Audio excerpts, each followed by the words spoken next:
নদীর ধারে থাকতো এক ভয়ঙ্কর লোভী বিড়াল, খাবার ছাড়া যার মাথায় কিছুই ঢুকতো না। বিড়ালটি সেদিন অনেক ক্ষুধার্ত ছিল, খাবার না পেয়ে এদিক ওদিক লাফাচ্ছিল।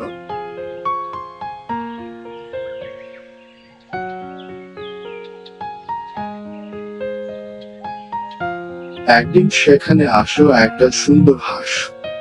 হাঁসটিকে দেখে বিড়ালের লোভ আরো বেড়ে গেল। বিড়াল হাঁসটিকে ধরার জন্য পানিতে লাফ দেয়, কিন্তু হাঁসটিকে ধরতে পারে না। তখন হাঁস সাহস নিয়ে বিড়ালকে বলে, ভয় দেখে শক্তি প্রমাণ হয় না।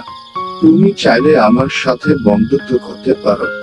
তুমি যদি আমার সাথে বন্ধুত্ব করো তাহলে আমি তোমাকে অনেক খাবারের সন্ধান দিতে পারবো।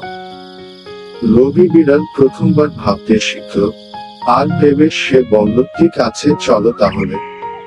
বিড়াল আর হাঁস সেখানে গিয়ে দেখে অনেক মাছ লাফাচ্ছে। তখন বিড়াল অনেক আনন্দিত হয়। সেদিন থেকে লোভ নয়, বন্ধুত্বই হলো তার আসল শক্তি।